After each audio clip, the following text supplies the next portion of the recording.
우리 어제 말씀을 우리가 기억하면 우리 마음 가운데 참 기억되게 하는 하나님의 그 말씀이 있는데, 그것은 하나님이 근심하셨더라, 이스라엘 백성들 때문에 근심하셨더라라는 말씀이 나옵니다. 왜 근심하셨는가?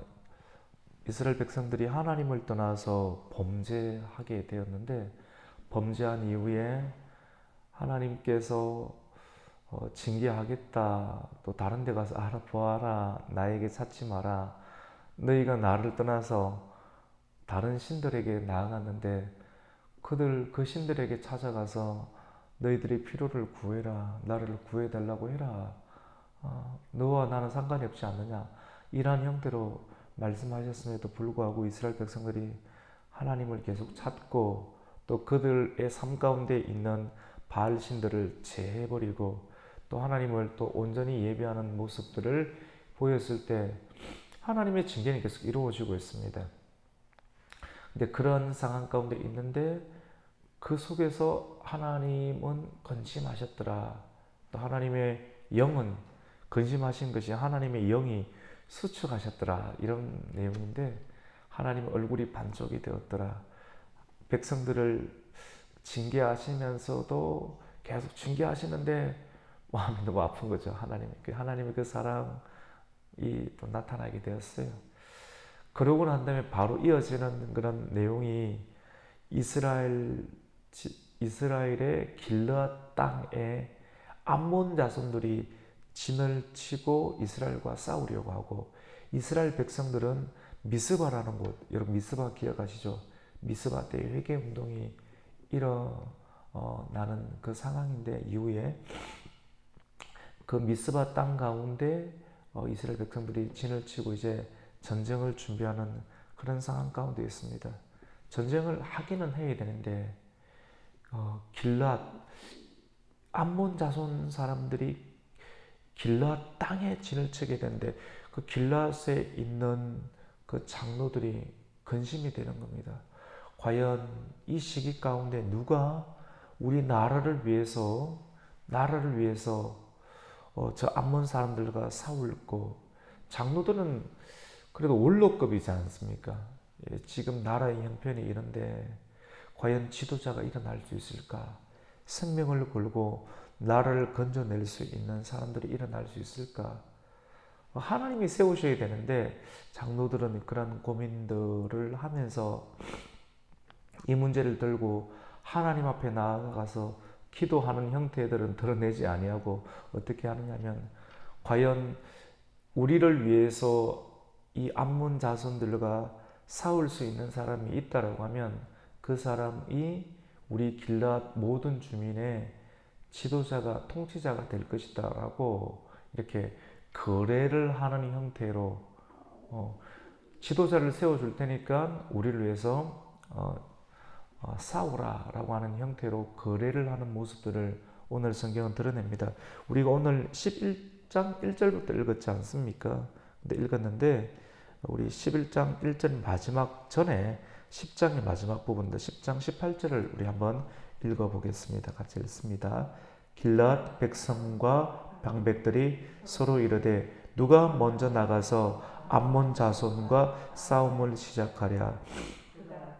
모든 주민의 머리가 되리라 하니라. 이게 굉장히 좀 좋은 말처럼 보이기도 하지만도 하나님께 엎드려 기도하지 아니하고 자기들의 그런 해안과 상황들 속에서 자기가 할 수 있는 최고의 이제 거래적 조건들로 사람들을 끌어내려고 하는 그런, 어떻게 보면 그 시대 가운데 믿음이 떨어진 백성들의 그런 한계의 모습들을 길라 방백들의 언어와 행동들을 통해서 드러내고 있는 장면들이라고 볼 수가 있습니다. 오늘 이러한 상황들 가운데 하나님의 근심하심이 어떻게 드러나는가? 이름에도 불구하고 하나님은 백성들을 구원해 주시는 역사가 드러나게 되는데, 입다라고 하는 인물을 드러내고 있습니다. 입다. 사실 굉장히 좀 특별한 사람인데요. 입다는 길라 땅에 거하고 있는 사람입니다. 암몬 사람이 길라 땅에 진을 쳤고 그러니까 이 길앗 땅 자체는 전쟁터가 될 것 아니에요. 그러니까 길앗의 장로와 방백들이 굉장히 신중한 상황들을 가지고 이 문제를 접근하게 되겠죠. 하나님의 근심하심은 길앗 땅에 살고 있는 그 길앗의 소생이었던 입다를 드러내는데, 입다는 그의 어머니가 기생 출신입니다. 좋게 말해서 기생이지 창녀 출신인 거예요.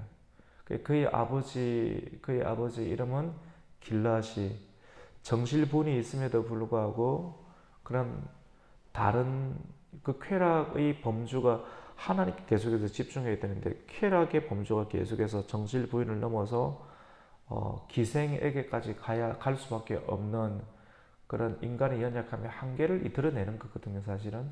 그런데 기생 출신인데 기생 출신의 서자. 그래서 근데 이 입다가 특별했어요. 정실 부인의 자녀들이 어릴 적에는 이렇게 지내다가 머리가 크고 굵어지면서 아버지 길앗이 지역의 유지거든요. 물려받아야 될 기업들과 재산들이 있는데, 정실 부인의 아들들이 크면서 자기들보다 더 특별하고 또 힘이 있고 전략이 있는 이 기생 출신, 서자 출신 이 입다를 가만히 내버려 두었다가는 입다에게 자기의 모든 것이 빼앗길 것만 같은 그런 생각, 위기의식이 있는 거예요.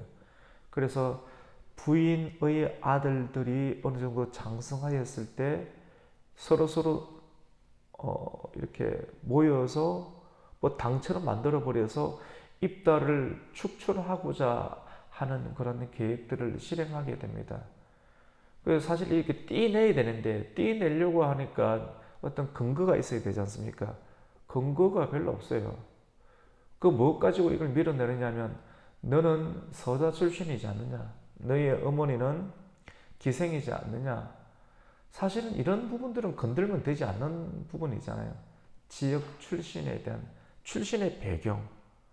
근데 이런 부분들은 건들면 안 되는데, 옛날 사람이나 오늘날의 사람들이나 내 지분을 빼앗기고 나누고 싶지 않은 욕심 때문에 출신을 거들먹거리면서 떠나가라 또 밀어내버리는 그런 일들을 하게 됩니다.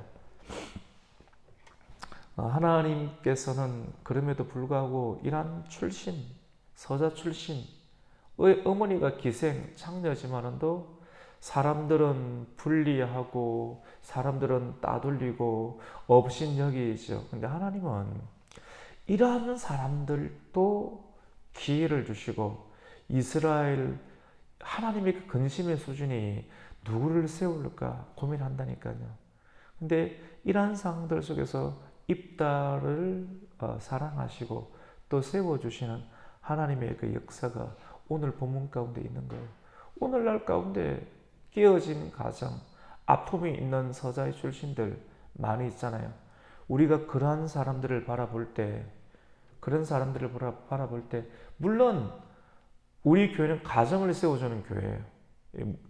이게 전도하는 교회이기도 하고 가정을 세워주는 교회. 그래서 가정의 중요성을 끊임없이 강조합니다. 근데 오늘날 시대 가정이 깨어진 가정, 그럼 깨어진 가정 우리 교회 오면 안 된다, 이런 개념이 절대로 아닙니다. 가장 기본적인 우선에 대해서 계속해서 말씀을 하지만도, 깨어진 상황 또는 서자 출신과 같은 그런 상황들도 귀히 여기는 안목들을 가지고 보살피고 이렇게 이상한 눈으로 절대 쳐다보거나 그런 것은 하지 않아야 되겠죠. 그게 성경적인 시각이라고 볼 수 있습니다. 하나님은 오늘 입다에 대해서 두 가지를 드러냅니다. 그것은 큰 용사다, 바라보는 시각이 다릅니다. 너가 지도자가 될 수가 있다. 너가 이 나라를 구원할 수가 있다. 사람들은 그렇게 생각 안 하죠. 큰 용사다. 그리고 분명하게 너는 기생의 출신이라는 것을 성경은 드러냅니다. 우리 1절과 2절 말씀 같이 한번 읽어보겠습니다. 같이 읽습니다. 시작. 길앗 사람 입다는 큰 용사였으니 기생이 길앗에게서 낳은 아들이었고, 길앗의 아내도 그의 아들들을 낳았더라. 그의 아내의 아들들이 자라매 입다를 쫓아내며 그에게 이르되 너는 다른 여인의 자식이니 우리 아버지의 집에서 기업을 잊지 못하리라 한지라. 오늘날의 상황도 이 입다가 살고 있는 시대의 상황과 다를 바가 있습니까? 비슷하지 않습니까? 내면을 들어가다 보면. 그러니까 이렇게 쫓아내니까 입다가 잘못한 게 있어요. 자기는 태어난 것밖에 없어요. 누가 태어나겠습니까? 육신적으로는 그의 아버지 아닙니까? 그리고 영적으로는 하나님을 믿는 사람이 있다 아니에요. 자기가 서자 출신으로 창녀의 자녀로 태어나고 싶은 마음이 있습니까? 근데 부인할 수 없는 것은 그의 어머니와의 관계를 떼낼 수 있습니까? 못 떼내죠. 근데 사람들은 이것을 악용한다니까요. 너희 어머니가 창녀지 않느냐? 기생이지 않느냐? 그렇기 때문에 너는 나와 함께 아버지께서 물려준 땅을 배분하는데 이름이 올라갈 수 없다. 형제들이 당을 지어서 밀어내버려요. 굉장히 부당한 대우를 받아요. 하나님을 믿지만 내가 태어난 출신 배경 때문에 세상이 이런 식으로 몰려들을 때 여러분 하나님을 잘 믿고 싶은 마음이 생깁니까? 어떻게 보면 원망하고 싶고 사회에 대한 불만이 굉장히 고조되겠죠. 축출을 당한 자기 아버지 집에서 더 이상 살 수 없어 축출을 당할 때 그 땅에 원로들이 있을 것 아닙니까? 장로들이. 그럼 원로와 장로들은 무엇합니까? 그의 형제들이 입다를 축출해낼 때 고개를 돌리고 모르는 척 해주고 있었다는 겁니다. 시대적 배경 사회 자체가. 이 입다는 아버지 집에서 살지 못하고 오늘 성경을 보면 높 땅으로 가서 사는데 높 땅에 누가 살고 있었냐면 잡류들이 살고 있었대요. 불량배들이. 주먹 서는 사람들. 잘 어울리지 않습니까? 왜 입다가 그쪽에 갔겠습니까? 정상적인 사람들, 우리는 정상이다라고 하는 사람들이 행하는 일들이 뭡니까? 이웃을 사랑합니까? 서자 출신이라고 몰아내고 같이 나누지 아니하고 이익을 분배하지 아니하는, 그리고 밀어내는 어른들조차도 자기를 받아주지 아니하고 그걸 암묵적으로 지지하고 동조해서 쫓아보내버리는 일들 가운데 행하니까 자기가 갈 수 있는 것은 그들이 말하는 불량배들, 잡류들, 깡패들, 그런 사람들과 어울릴 수밖에 없는 구조로 사회가 만들어버려요, 여러분. 오늘 우리 말씀을 한번 보십시다. 우리 3절 말씀을 한번 읽겠습니다. 시작. 이에 입다가 그의 형제들을 피하여 돕 땅에 거주하며 잡류가 그에게로 모여 와서 그와 함께 출입하였더라. 여러분 잘 어울리잖아요. 서자 출신이고 기생 출신의 아들이고 받아주지 아니하니까 이 입다랑 잘 어울리는 것은 불량배, 사회의 불량배들 아닙니까? 저와 여러분들은 사회의 불량배들을 어떻게 바라봅니까? 쉽지는 않죠. 근데 하나님은 어떻게 바라보십니까? 그래 너희는 인생의 쓰레기들이다 이렇게 바라보실 것 같습니까? 성경을 보면 그렇지 않더라니까요. 우리와 하나님의 시각이 많이 다른 겁니다. 절대 그렇지 않더라고요. 근데 하나님의 근심하심은 이 나라를 어떻게 구할까? 사회에서는 쓰레기처럼 취급하는 그 사람들, 정말로 나라가 위기를 당했으면 쓰레기라고 취급하는 사람들이 나라를 구해야 될 것 아닙니까? 나를 아무도 안 구합니다. 이스라엘의 사사를 세워야 되는데 백성의 어려운 문제를 재판하는 사람인데 재판하고 좋을 때만 돈은 받고 명예를 얻어야 될 그 사람들이 나라가 위기 가운데 나라가 깨어지기 일보 직전에 있을 때 지도자로 나서서 일들을 준행해야 되는데 목숨 거는 사람이 아무도 없습니다. 정말로 하나님을 섬기고 인격이 훌륭한 자질을 갖춘 사람들이 생명을 걸지 않는 거예요. 하나님의 근심하심은 어디로 이동하고 있습니까? 이스라엘 백성의 장로와 방백들의 수준을 그대로 사용하셔서 침묵하고 계세요. 그들이 어쩔 수 없이 일을 할 수 있도록 하나님의 공의는 적용되고 있습니다. 하나님의 섭리는 참 하나님의 역사는 기가 막힙니다. 최고의 머리를 갖고 계신 분이 하나님이십니다. 그리고 그렇게 하게끔 하십니다. 방백들은 어찌할 도리가 없으니까 잡류들이 거류하고 있는 높당으로 찾아가서 입다에게 이야기합니다. 지금 우리나라가 죽게 생겼으니까 우리에게 와서 나라를 건져달라고 제안을 합니다. 그리고 입다가 이야기를 하죠.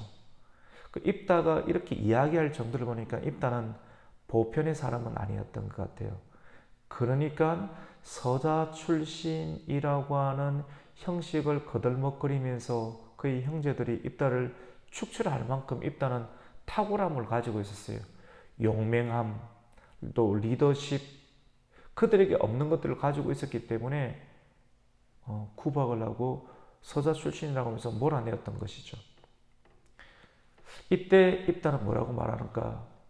이스라엘의 방백과 장로들을 향해서 내가 내가 길라 땅에 있을 때 내가 기생 출신이다, 서자 출신이다라고 하면서 부당한 대우를 받으면서 쫓김을 당할 때 너희 원로와 장로들은 고개를 돌리고 외면했지 않는가?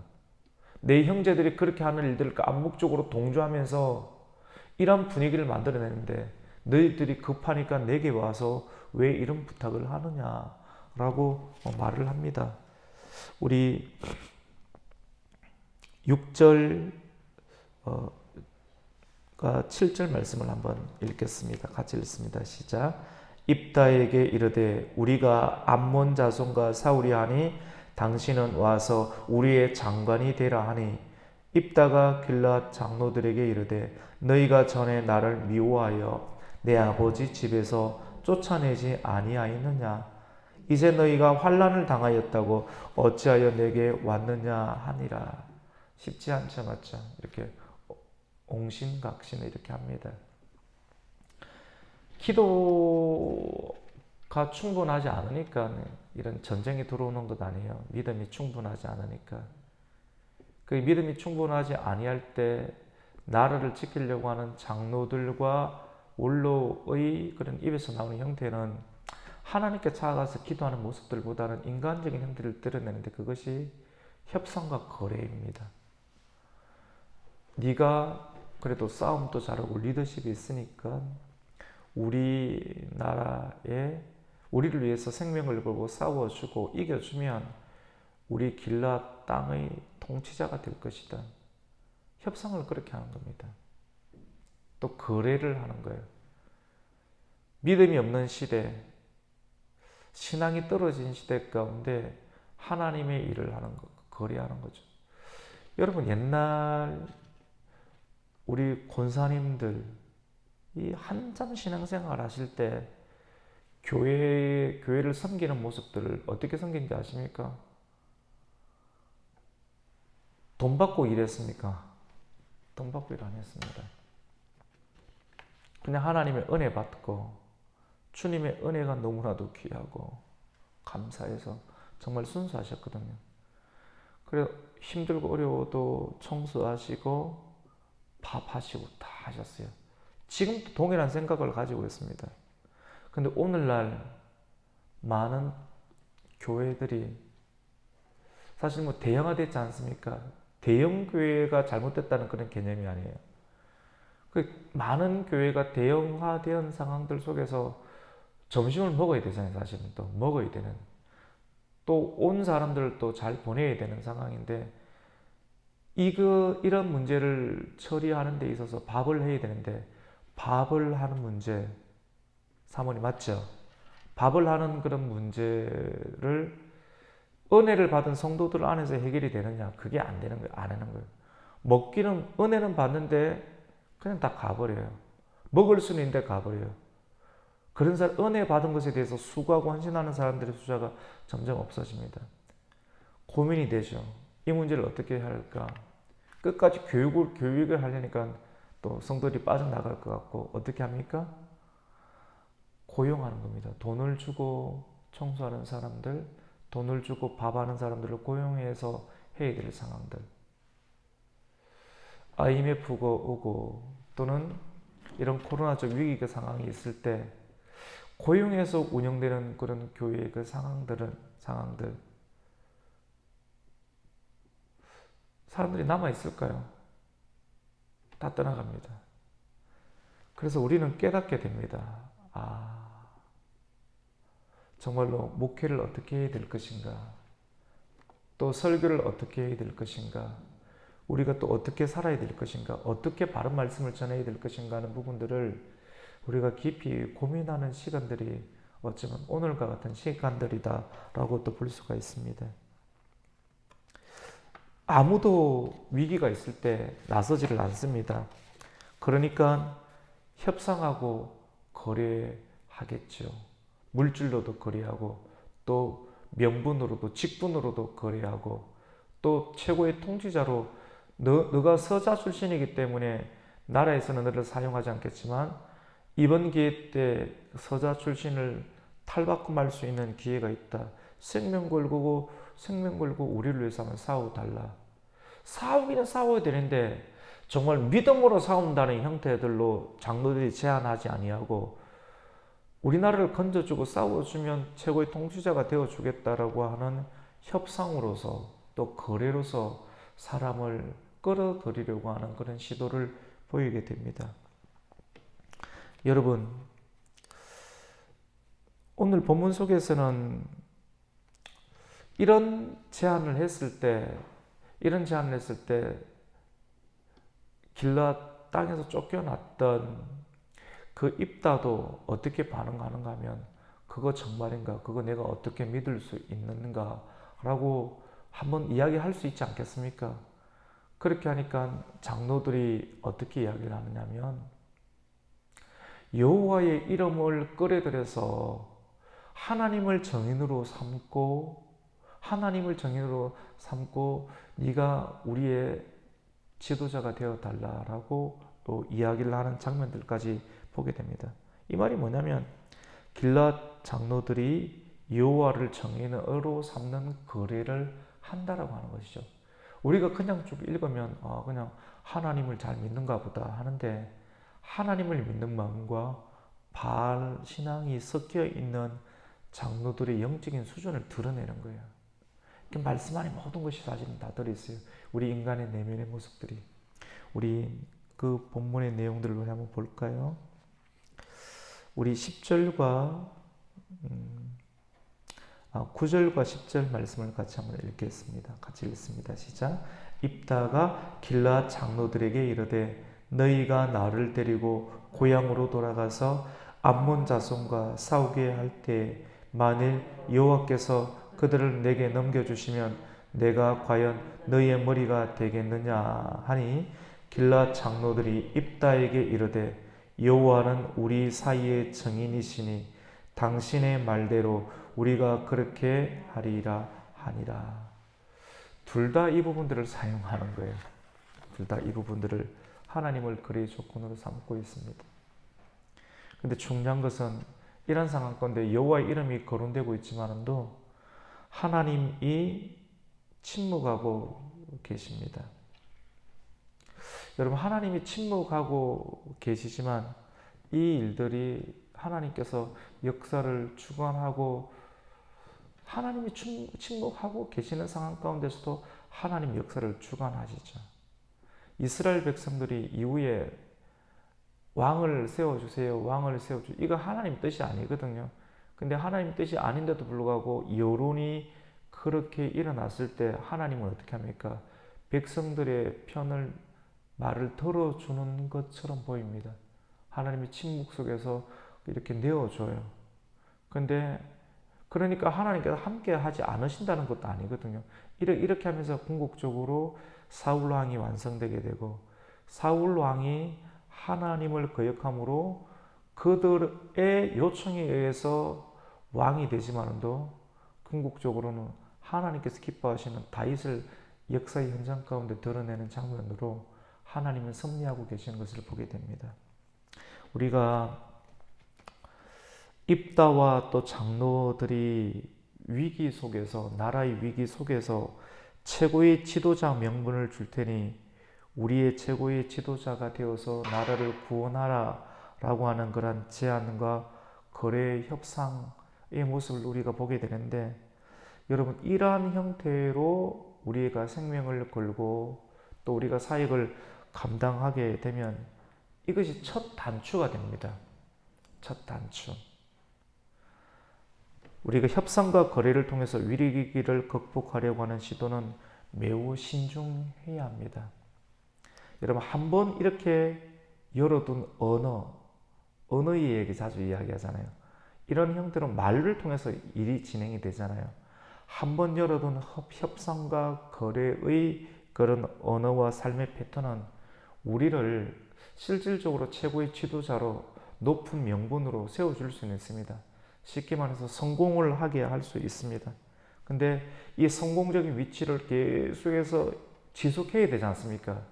지속할 때 한번 열어둔 언어의 협상, 거래는 계속해서 협상과 거래를 통해서 한번 이루어진 성공을 유지를 해야 된다는 그러한 순환도 나타나게 됩니다. 그때마다 참 만만한 상황이 아니겠죠. 그래서 오늘 이 본문을 통해서 우리 성도들은 제안을 받을 때 어떻게 해야 되는가? 믿음으로 가야 됩니다. 믿음. 단순한 종교생활이 아닌 믿음은 이것이 정말 하나님의 기쁨이 되는가? 믿음으로 가는 거예요. 그렇게 지도자를 안 세워줘도 그 정도의 연봉을 내게 주지 아니한다 할지라도 이 일들이 하나님께서 기뻐하시는 일이기 때문에, 나라를 구원하는 일이기 때문에 내가 마땅히 가겠다라고 하는 중심을 거기에 두고 나아갈 때, 물론 사사가 될 수도 있어요. 최고의 지도자 될 수 있지만도 협상과 거래와 재물과 물질과 명분에 의해서 계속해서 이어지지 않는다라고 하는 것이죠. 내가 하나님께 선택하는 것이고 그 선택은 믿음이었습니다. 그러면 사단의 방해나 또 사단의 전략 가운데 우리가 빠지지 아니할 수가 있겠죠.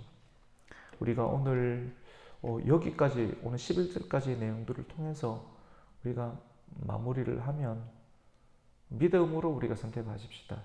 돈이나, 나중에 사사기 말씀 보면 지도자, 목회자도 연봉 많이 주는 교회로 옮겨가거든요.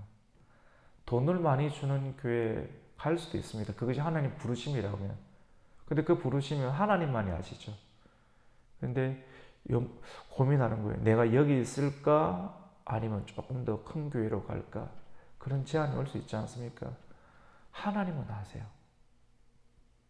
근데 사사기 시대의 목회자, 레위지파 사람들은 더 삶의 조건이 좋은 쪽으로 그냥 가버려요. 하나님 여기 있으라면 있어야 되는 건데, 협상과 거래에 의해서 지도자들도 바뀌고 나라의 정치하시는 분들도 이런 식으로 일을 하게 되고, 나라가 아닌 상황, 이런 상황을 두고 뭐라고 합니까? 자기 소견에 옳은 대로 하는 시대. 여러분, 이런 시대 가운데 우리에게 정말로 필요한 것은 믿음입니다. 믿음. 이것이 과연 하나님의 기쁨이 있는가? 나는 더 많은 협상의 조건에 의해서 흔들릴 수 있는 사람인가? 아니면 그럼에도 불구하고 부름받아 나서니 이 몸 참 바보같지요. 그런 믿음을 가지고 내가 목회할 수 있는 사람인가?